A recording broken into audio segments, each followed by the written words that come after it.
and the team that we put together have been building Ediofy. And Ediofy, the goal was to create this social education experience for health professionals so that we could create effectively a community and look at using AI to start building these bespoke and individual learning journeys in a social environment. And so the goal or tagline for everything that we do is basically we want people to learn, share and teach on the platform. And I think over the last couple of years we've had lots of doctors and nurses and other health professionals through the platform giving us phenomenal feedback, and we've got it to a stage now that we're really happy with, and now we're ready to push it out to the wider community. So it was all born, like everything else, of a challenge or a problem. And the problem for myself and most of my colleagues and people I work with is I just don't have any time. But the problem with all of that is that though my life's pretty busy and now I've got a young family as well, I spend large amounts of time at work or in my office here. And I still have to teach and be taught in order to maintain my registration. And that's not just an Australian problem, that's a problem with health professionals all over the world, especially in the US and the UK. And so part of it was that I needed to provide evidence of that CPD, and especially online. I think a lot of the colleges and certainly APRA, the medical board in Australia, is struggling to understand how they do that and how they track that.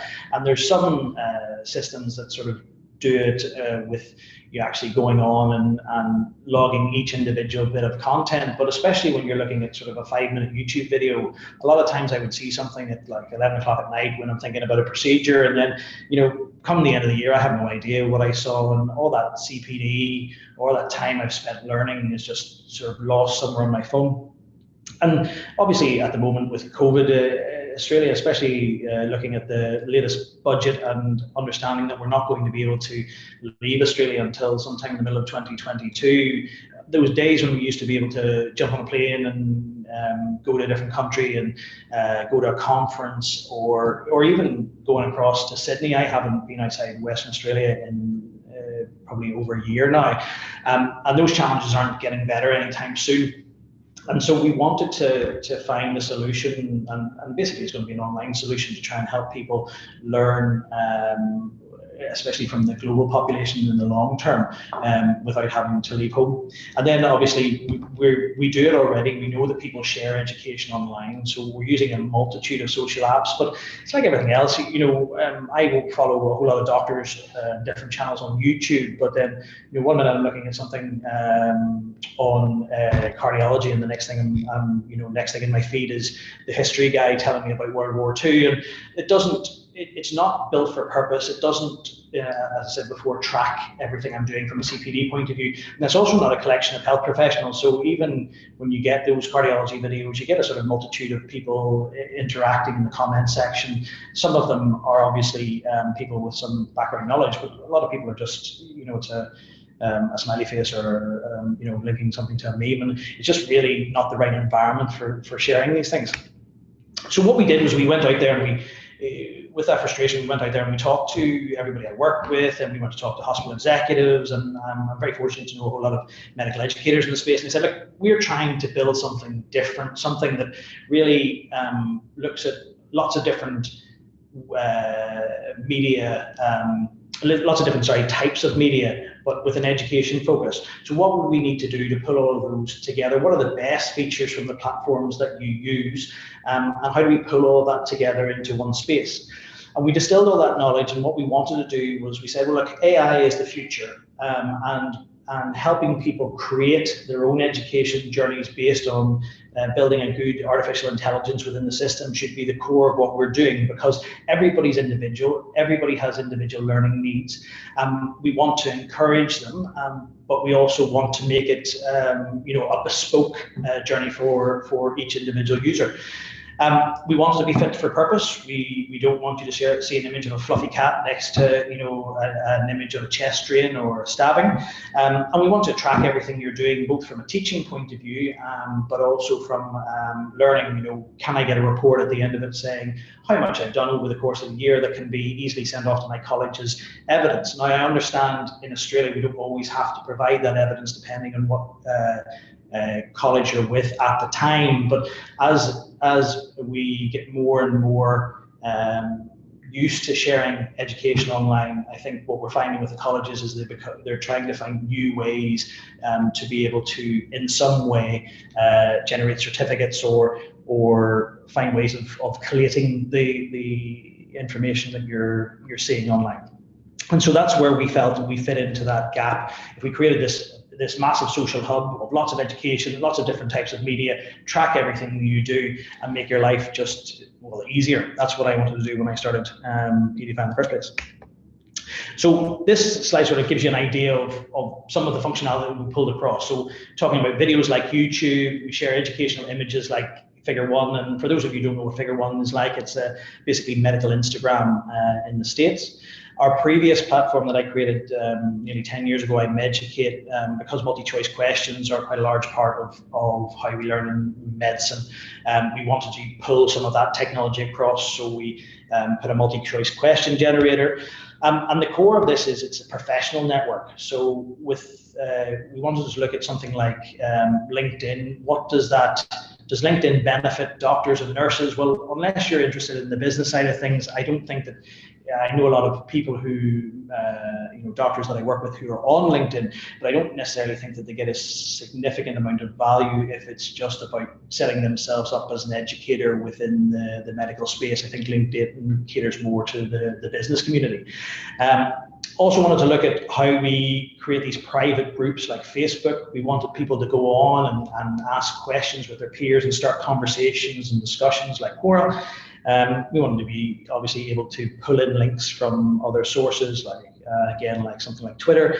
But the interesting thing is, once we pulled all that information into a closed group like Facebook, how do we then make it even more relevant to you? So the way I saw our playlists, which sit within groups, if I'm a medical educator and I run like the education department in the local hospital for emergency, and I have junior doctors or junior nurses that come through all the time, and we want to be able to pull that education in from the global hub, pull it into a closed private group where we can have sort of discussions about it, but also then being able to collate all of that information into a playlist, so that I can say to my junior doctors, hey, we're learning about chest drains this week. I've put a little playlist together. It's got a video, it's got some images, it's got a PDF, and it's got a couple of MCQs. If you can have a look through that before we meet next week, that gives them some background knowledge. And it's not about me creating all of that education. It's more about me finding other people who have created it in the space, pulling it all together and letting my people have a look at it.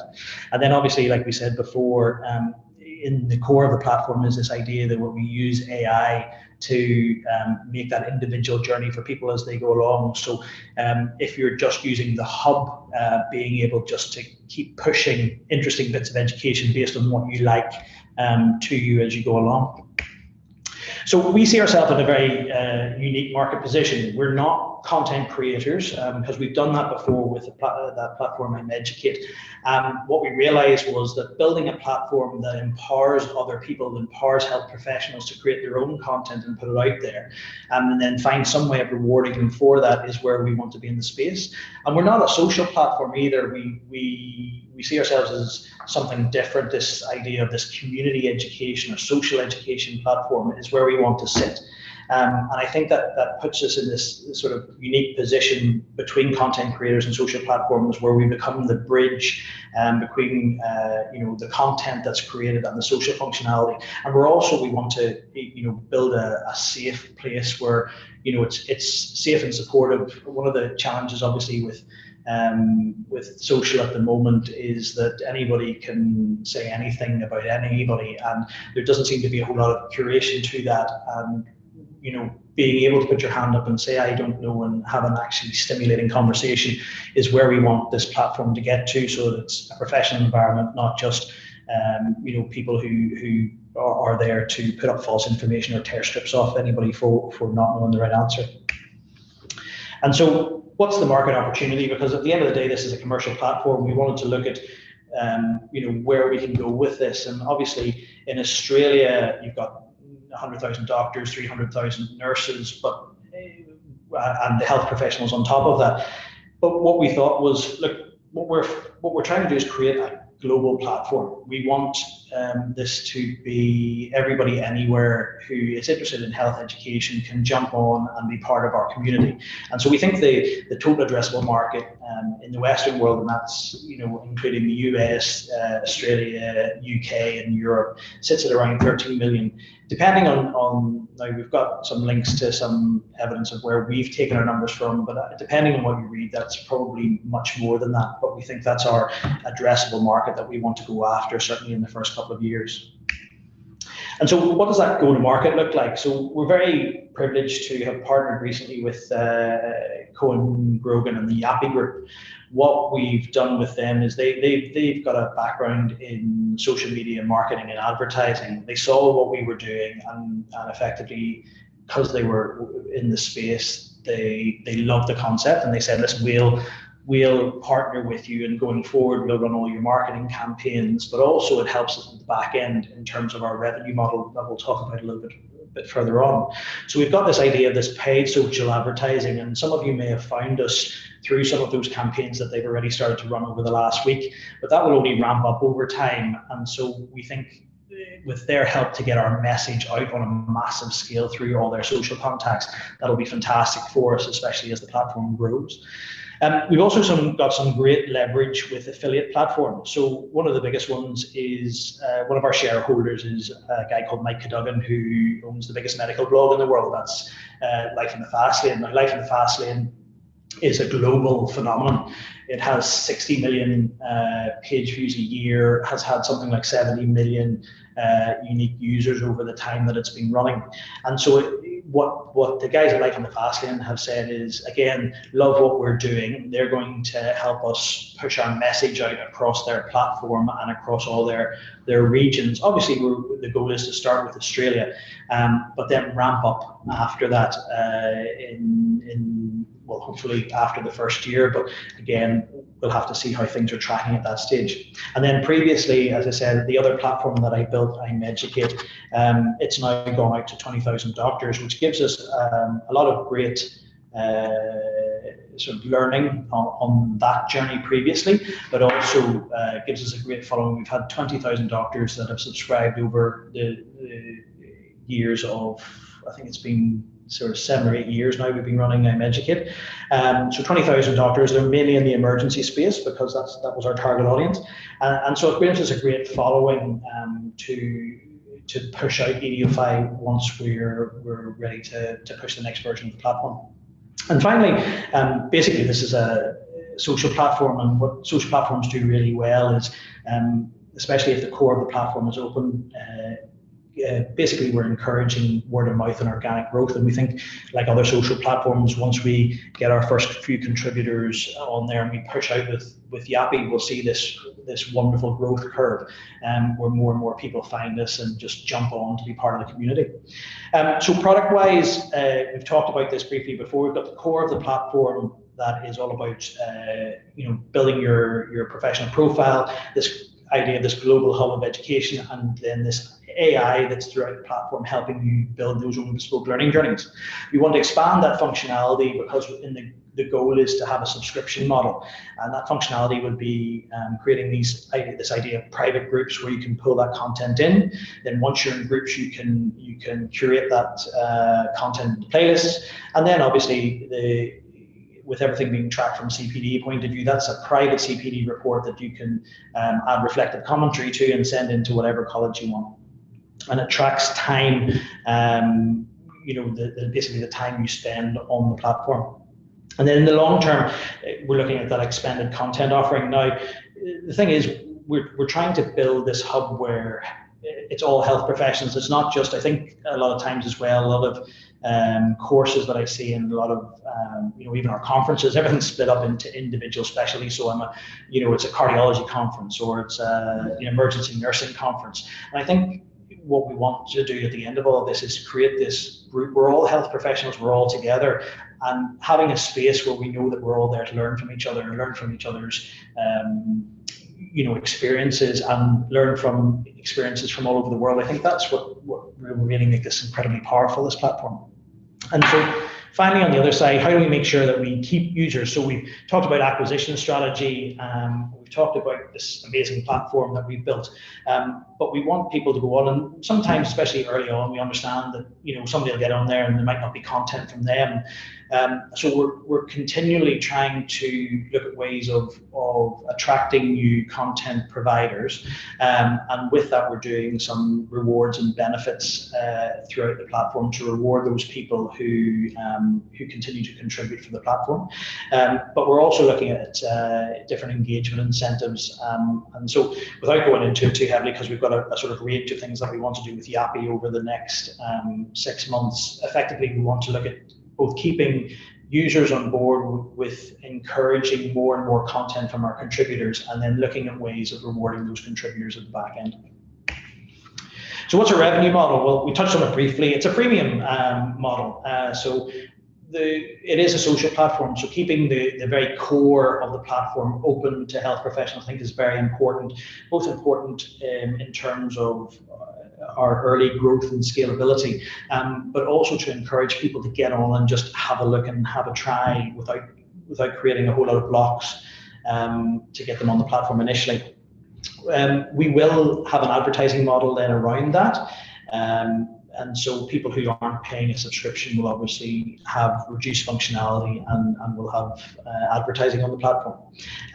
We think that we've put a lot of features in, and so in the next six months, as we're driving the growth of this platform, we'll have a very clear understanding of what functionality specifically people want to engage with more, and where our cost benefit lies. So which of those key functionalities are the ones that people are most willing to pay for, and that will be part of our subscription model.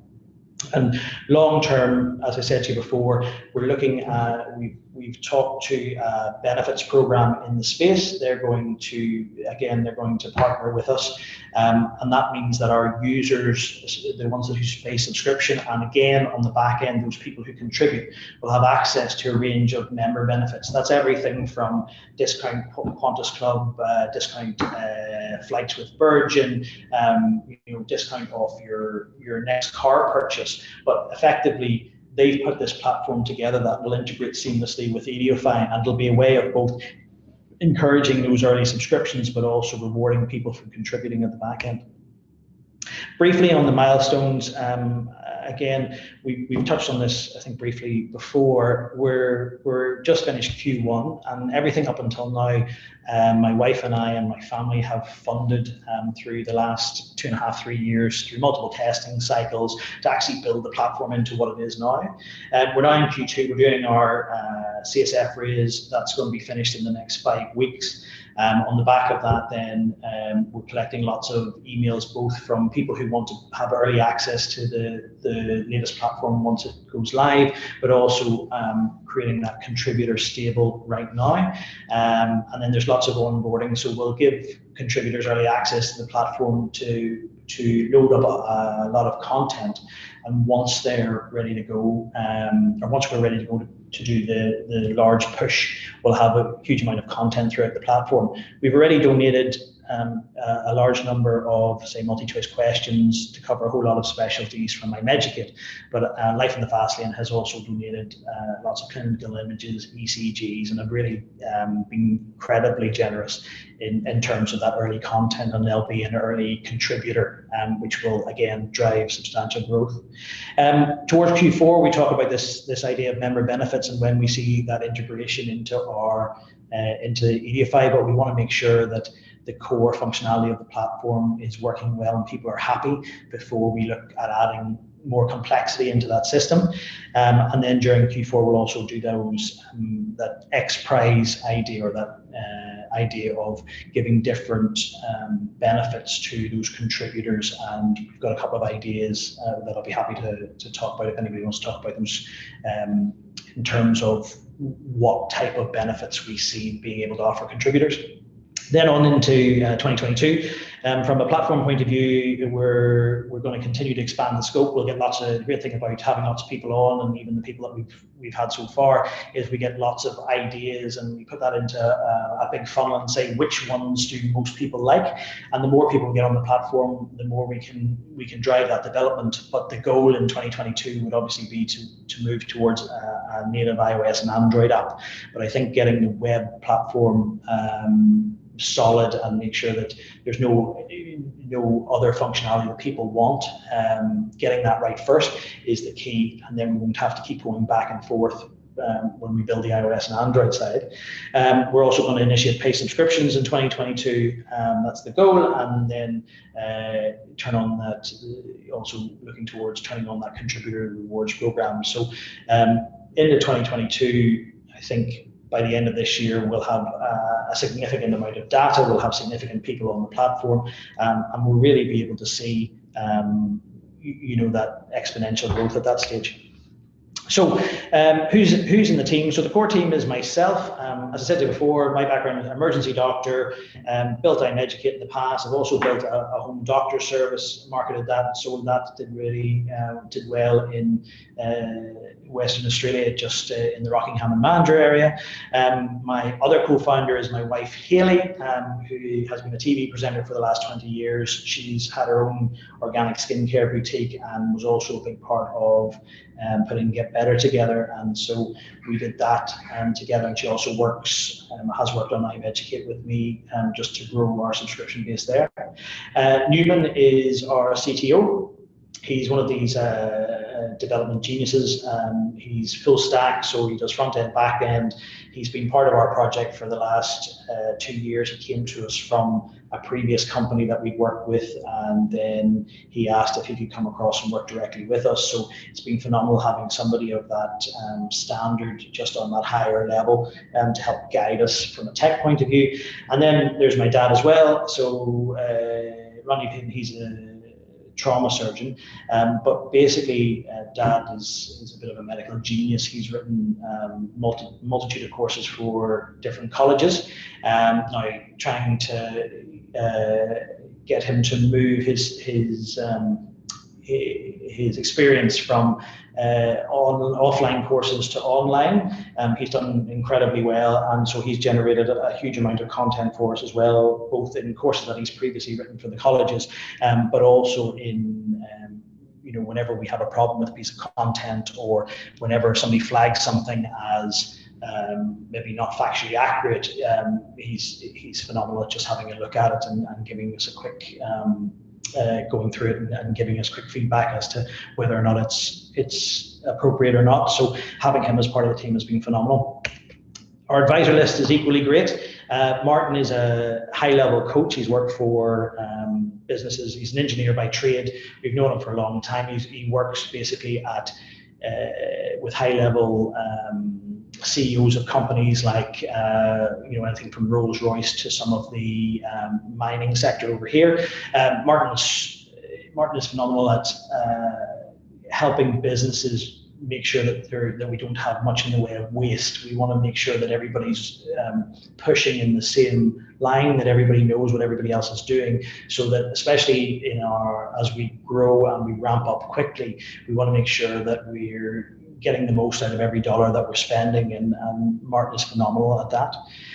We talked about it before, Mike Cadogan. So Mike is another medical genius. He's founder of Life in the Fast Lane. He's co-founder of multiple tech startups and platforms, and has been phenomenal at, he's a shareholder in what we're doing now, but also has given us access to Life in the Fast Lane, and is really going to help us push it out, both during the capital raises we're doing now, but also on the other side, with donating content and also pushing us out to the wider audience.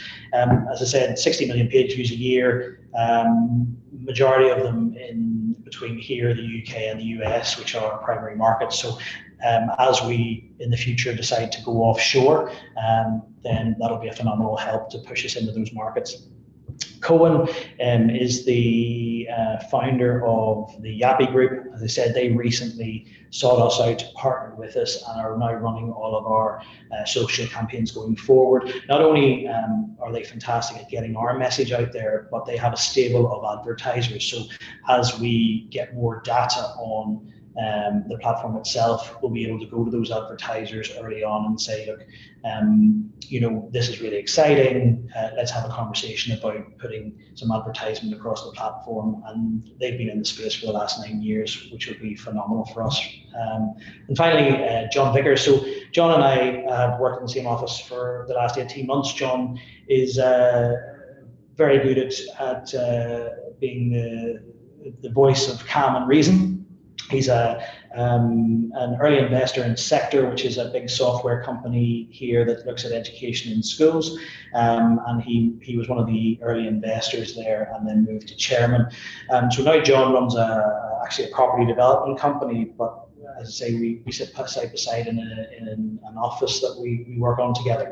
And John brings a lot of experience, especially with his background in KPMG and in this educational space. And so he's just recently agreed to be an advisor for us, and I think that's a big win. So just finally, we've talked about it now a few times, and I know that people are probably starting to get tired of listening to my voice, and I'll hand over to questions in a second. The key affiliations that we have then that will really drive us are this affiliation with iMeducate and utilising both our database and all the content that we have donated from iMeducate across to Ediofy. Life in the Fast Lane, I mean, there's nothing more to say. It's just a medical education monster, and I think it'll really drag us quickly into the both saturating the market within Australia, but also then when we decide to go offshore, heading over to the US and UK markets. And finally, Yappy, again, another big win for us recently, partnering with somebody with 9 years of experience in social media marketing and advertising. I mean, we couldn't have asked for a better partner as they both push out our message, but also help us attract advertisers in the back end. And so I think they'll be really good for us over the next 12 months. So that's basically it. I think what we've created now is a significantly great platform with an amazing team and some great affiliations to really push us out now. And so the goal with the reason that we're doing crowdfunding now is I want to be able to pay for our marketing push and our developer push on the other side, because I think the two of those things are so important that they run together. And we've been doing, as I said, Haley and I have been building this for 3 years, using all of our spare time, which we don't always have a lot, and a huge amount of our own personal funds to build out a platform that we're really proud of. And we're just looking for people who believe the message and can come along on our journey and help us get there. And that's about it. So Claire. Fantastic. Thank you so much, Chris. I'll get you to stop sharing your screen, and I'll also invite Haley to join us. So give us 2 shakes and Haley will come on board and everyone can say hello as the other co-founder of Ediofy. I will just start the video so everyone can meet you. Okay. Hi. Hi. We can hear you. Yeah, everything working. Beautiful. Haley, thank you so much for joining us as well. So I've had a few questions that were emailed to me before the session started, and a few that have come through my little Q&A. So if you have any other questions that you'd like to pop in, please go ahead and do so. But yeah, now for the really meaty bit of the webinar, to ask you the questions that have been sent to me. So question 1, what are the main challenges you face with getting the colleges on board? So the biggest problem, so I've been out to talk to mainly the biggest college first. I went to the College of General Practitioners. The biggest challenge has been that, interestingly, how they look at education through social media at the moment, it's basically on a trust basis because they have no other solution, which is why I thought we'd fit in really nicely with them. They have the last time I did it, because I'm with the college myself, basically it's almost like a trust basis. So how many hours have you done, and do you have any evidence? But if you don't have any evidence, you can say, well, I did 20 hours, I promise.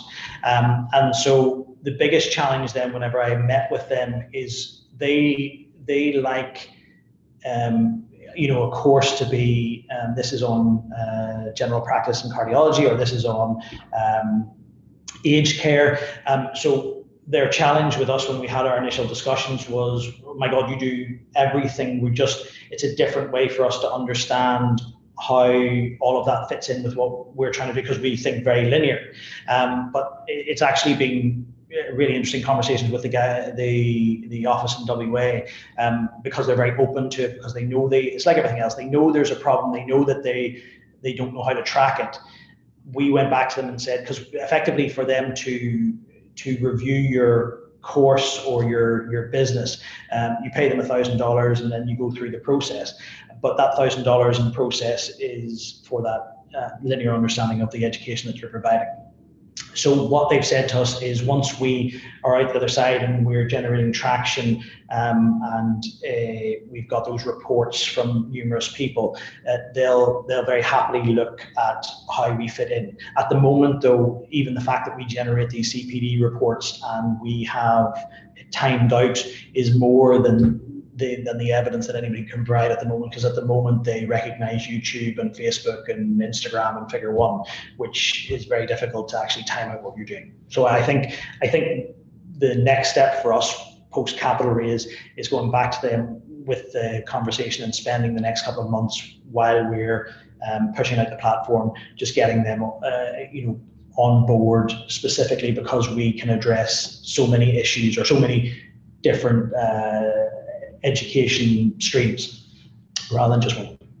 And in an era of sort of miscommunication and misinformation, I know you touched upon a little bit in the webinar, but how do you vet the information that goes up on Ediofy? I know, no one vets what goes up on Udemy, it's a bit of an open forum. Yeah.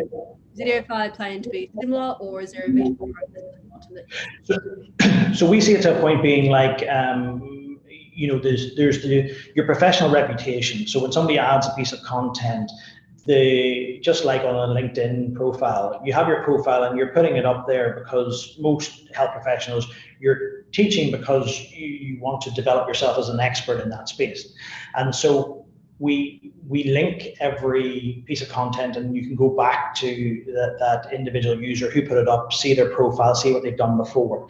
In the long term, more in the short to long term, we want to have a verification system, and that would be, and I think it's something what we've talked about, and I suppose don't really want to go into too much detail, but it's a verification process just like you would have something on LinkedIn where somebody is endorsing you for your skill set. So we think that if I'm a professional and I endorse somebody, if that's linked to me being that professional. So if I'm a doctor and I say, I know Claire, she's a doctor and I endorse her in cardiology, then I'm not going to give you that endorsement because it reflects badly on me professionally if I just give out my endorsements to anybody. So I think there's that verification, that sort of green tick that will appear next to people's names. So you'll be able both to see who this content came from, who they are, where they are, what their qualifications are, but you'll also be able to see that somebody in the space has given them that verification.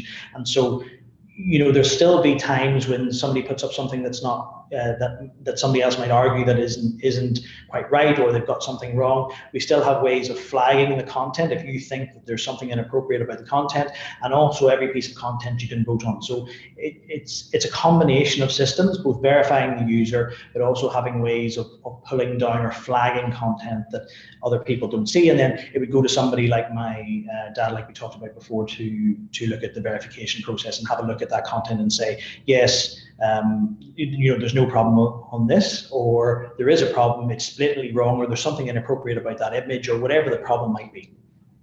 So inherently with a lot of content platforms, users that are generating the content on the platforms, they ultimately try to monetize what they're doing, what they're putting up. So in Ediofy's structure and plan for the future, do you envisage that being something that doctors or medical or health professionals want to try and do, start monetizing their knowledge?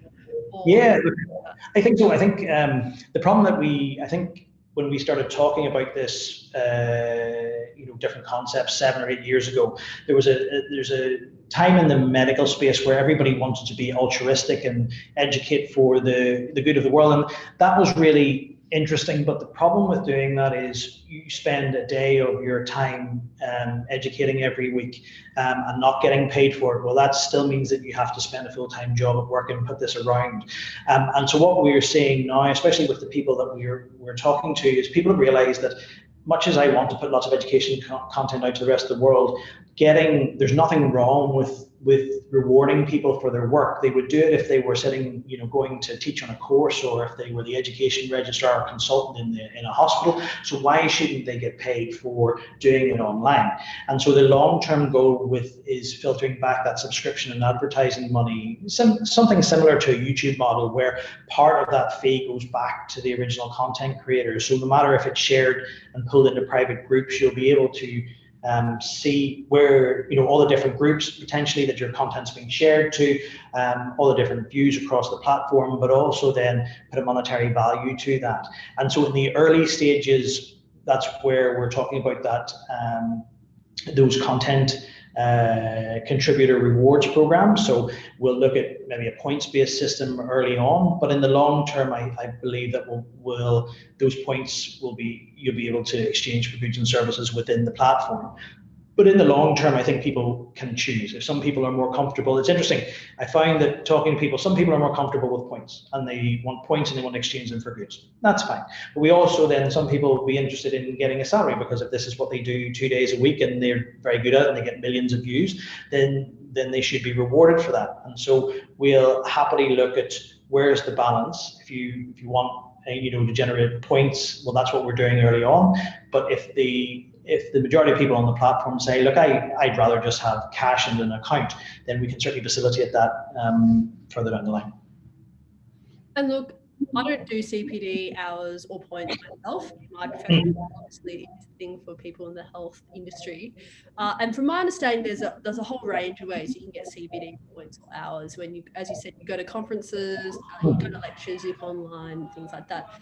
Do you have a sense of the proportion of CPD points or hours a typical user might get out of the Ediofy platform? Like, what's that balance? Will they get all their points from the platform, do you think? Or be a small portion of their points that they might get from a platform like this? I think our platform would probably, I see it especially with COVID and how little I've been able to do courses since that started, like in-person teaching.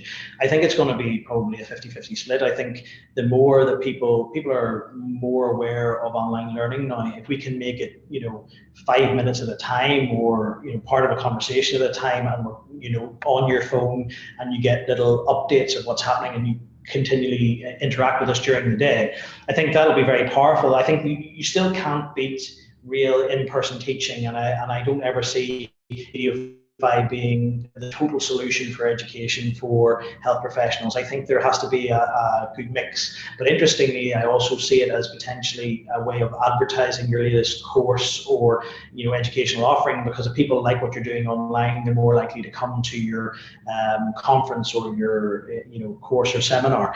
And so I think that I don't think it's going to completely replace. I think COVID has put us in a situation where people are doing more online than they're probably doing offline, but I think we're going to have a balance in the end of it. It has to work for everybody. Just quickly on that, I just want to point out as well that one of the things that we're trying to focus on here as well is support for the health professionals. At the moment, they are just absolutely getting slammed. They've got no time. I mean, as a long-suffering wife, we never get to see our partners or our family. They're always working. And something that I've really noticed being an outsider of the medical profession, a doctor, is that it's definitely a fear-based industry. People are scared to put up their hand, they're scared to make a mistake. It's also very litigious.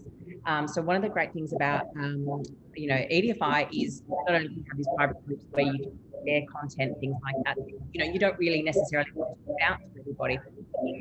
Questions in real time. You can say, hey, look, I'm not sure about the answers. Somebody help me.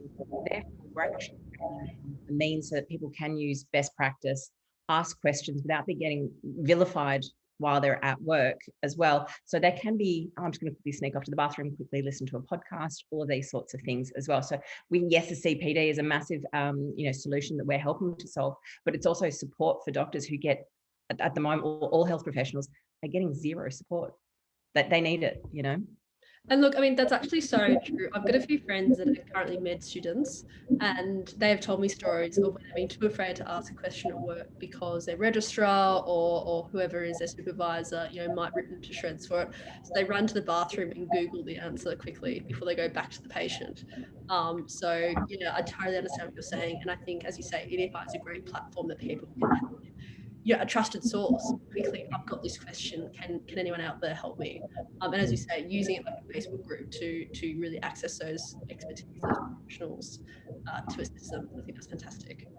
I've got some questions on the tech that have come through, so keen to pick your brains on that. One question has been, so the technology in the app, where is it currently being built? Is it Australian-based or is it built overseas?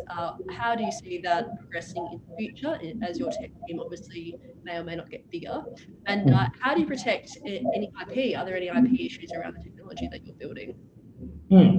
So the tech is all built within Australia. We've tried offshore before, and if anybody has developed apps, and especially something as intricate as what we were building, we burned our fingers and learned our lessons early on.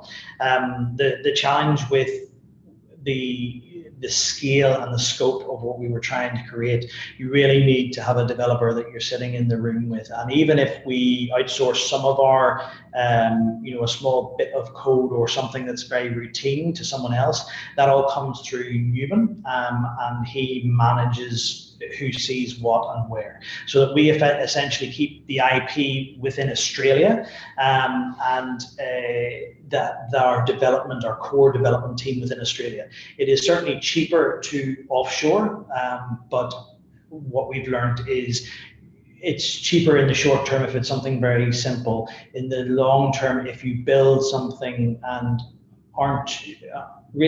don't have any oversight within Australia to see what's happening, you're going to get bitten later on the track. And we learned that on our first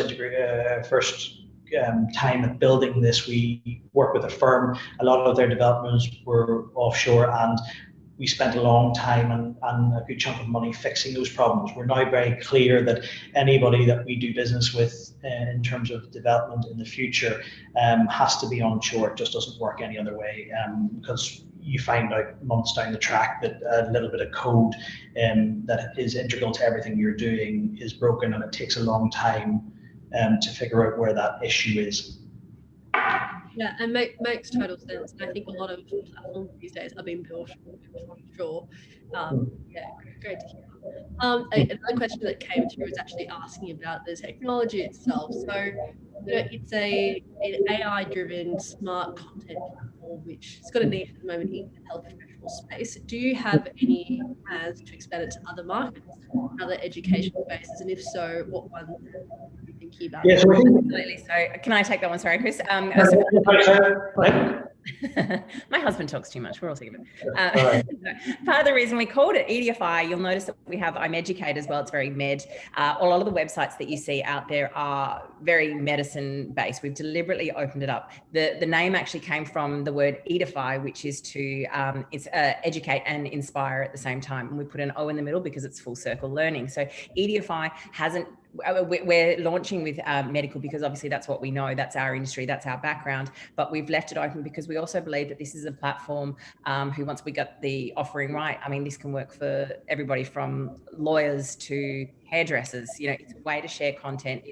It's a way to manage your training and manage your skills, keep updated, all of these sorts of things. So the potential for this really is the sky, which is something that's really exciting about it. And obviously that's long term. At the moment, we are focusing on the healthcare community. They are who needs us at the moment. That's who our background and our knowledge is all about. But yeah, absolutely. Sky's the limit. I'm on mute. Classic. I've actually had a question that's come through just recently to add to my pile of questions. One of the attendees has said, it's a wonderful idea, social learning in healthcare. Thank you. But what attracts you to AI versus ML? But that's artificial intelligence as opposed to machine learning. Haley, am I all right with this one? Or yeah. So the reason that we went with AI is because, well, partly driven by the developers that we had. When we told people that we wanted to look at, allowing people to create these bespoke learning journeys, and with Newman being an expert in that space, that's really where we went down the AI path. In terms of machine learning, I have to be honest, it's not been a question that's come up before, and I would have to think more about machine learning to see if it's something that we would integrate in the future. But certainly what we find is the artificial intelligence side of things, to be able to learn about our users, to be able to learn across all the content and start picking out our hashtags, and being able to not only design these learning journeys, but what we wanted to do in the long term is find knowledge gaps as well. So we felt that AI, if I know that I'm a 5th year emergency doctor in Perth, and I spend all my time, on the platform learning about specific topics, but other people at my level in my area do more cardiology than I do, but I keep ignoring it. Is that a way for us to say, hey, this might be a knowledge gap for you, or we notice that you don't get these questions right, but gently suggest and push those gaps to people? Because again, like we talked about before, I might not be okay with putting my hand up and saying, I don't know, or there's a gap in my knowledge, and it might be quite confrontational if somebody brings that up in work. Whereas if the system's doing it and just slowly suggesting it to you in the background, it's a lot less confrontational, plus you can get it wrong and nobody's ever going to know, right? So that's why we went with the AI. In terms of machine learning, I'm sorry, I haven't thought about it in great detail, but we went with AI because that's what our sort of CTO just suggested. Yeah, awesome. I want to pivot my questions now to the future roadmap of Ediofy, and especially around your launch and your plans for the next, between 2 to 5 years. So very exciting with the plan to launch this year. With the launch and going to that first audience, who ideally is your very, very initial target market? When Ediofy is fully functional, you're going to health professionals in Western Australia, medical students, the database of your partnerships, or who is going to be the main core audience that you're really going to launch the rest of the testing of this from? Sure. I think early on we're starting with, especially in our champions that have come on so far, we're starting with just doctors, especially consultants who are through the other side of training and have that authority in the space. We're also looking at senior nurses in terms of content creators, because again, have that authority. We think that though our doctors will drive people to come to the platform, it'll probably be better picked up and used by nurses and other health professionals in general, and they are a bigger audience for us. So we see certainly nurses being a massive group as a whole, but also the student side of things it's interesting, because the student side of things will likely drive it because students have more time and are more interested in learning, because that's essentially what they're doing during that whole 5 or 6 years where they're at university. So we think there'll be a big group coming through, and what we'll find is we get lots of students on, and then we'll convert them as they qualify from their degree and become professionals. So I think we'll see this groundswell both at the top end of content creators who have all this knowledge in the space, but then you'll have this junior doctor, junior nurses, young people, students coming through, and you'll see this groundswell come along as they progress through their careers. And hopefully some sticky users as well. If people are coming on board initially to learn content and develop their skills, to hopefully trusting the platform, and I want to give back at the end of that as well. So hopefully, users for a very long time, which is absolutely awesome. What do you see as the key risks facing the business as of today going forward? I mean, all technology businesses have got different challenges they face, but what are the key risks you see for the business in the next 2 to 3 years? I think that being able to move quickly. We're in Australia. We don't have the developed startup space that they do in America, and so that gives that. It's part of the reason that we were reaching out to crowdfunding is before COVID, when we were back and forth to the States a lot, and Haley and I looked at potentially moving to that space because you just have an area in San Francisco and some of these tech hubs where there's lots of money available, but there's also the connections to actually allow you to grow and scale and move quickly. We've been really fortunate then. I suppose in some respects with COVID, that shut down a lot of conversations that we were having, and so we've adapted to stay in Perth, and actually we've managed to leverage off the back of the connections that we have here and create a fantastic team anyway.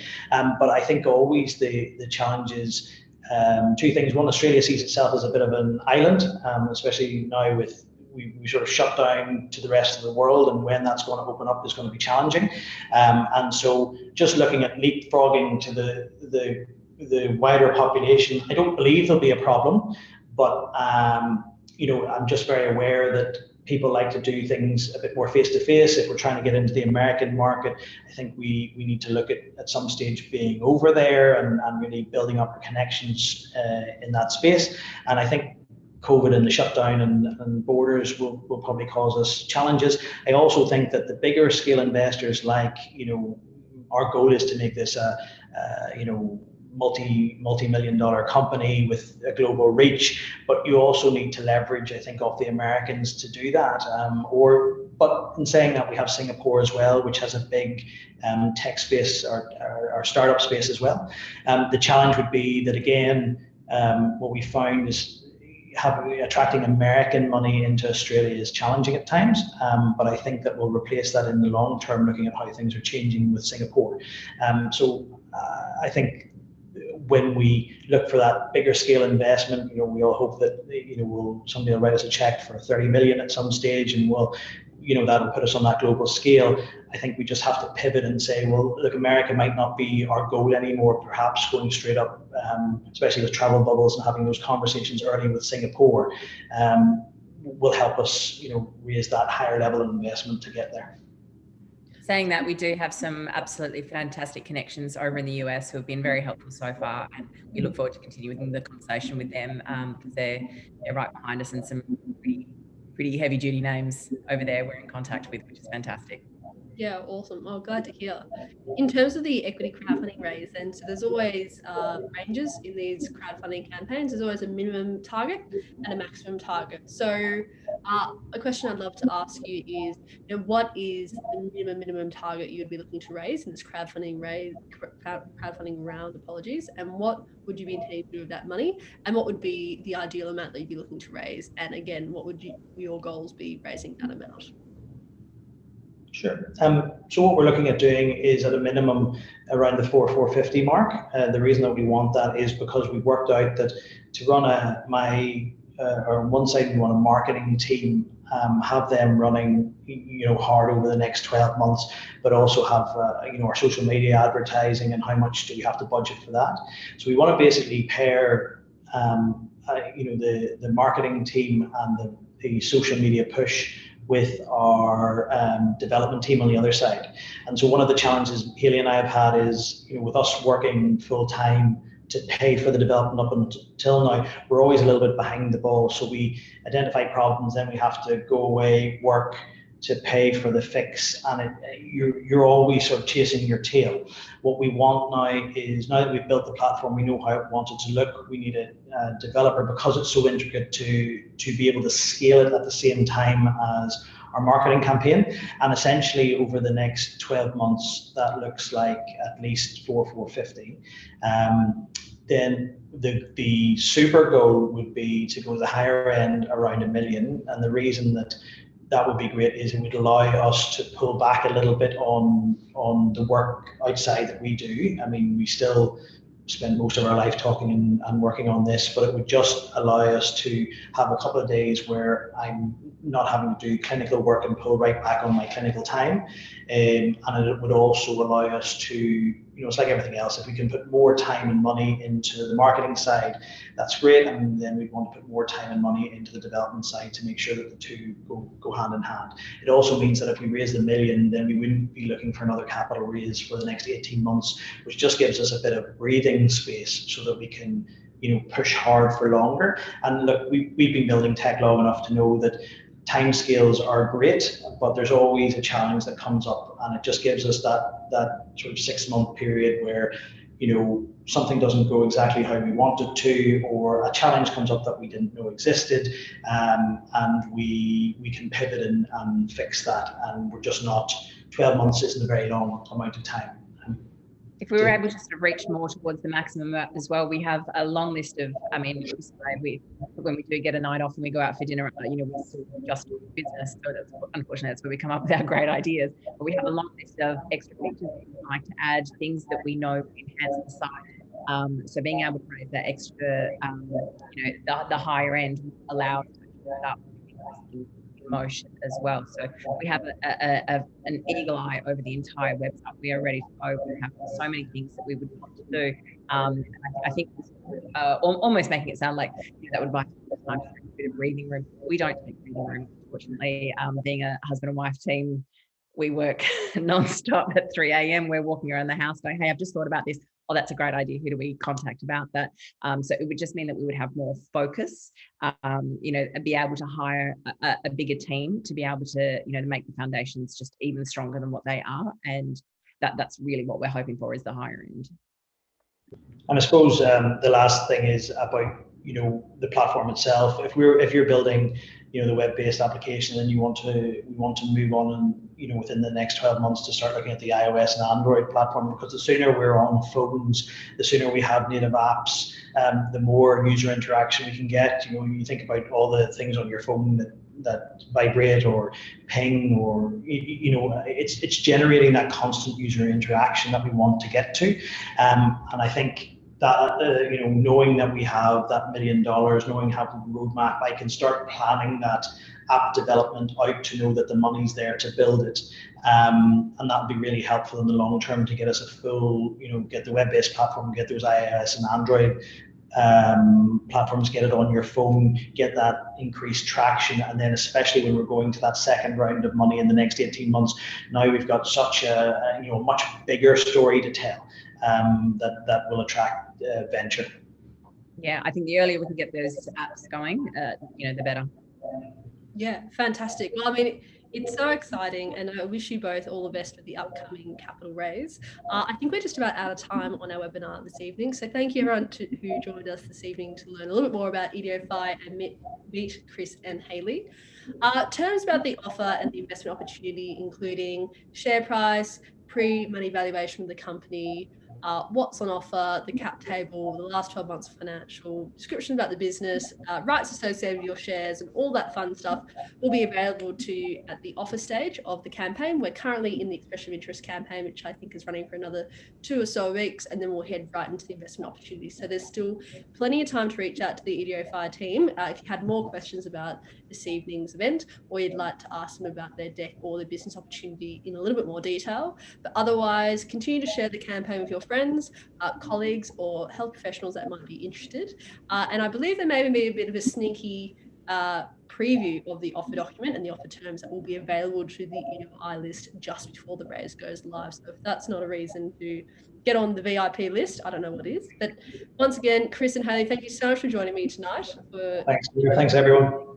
If there's anything you'd like to leave our audience with, now's your time to shine. Take it away.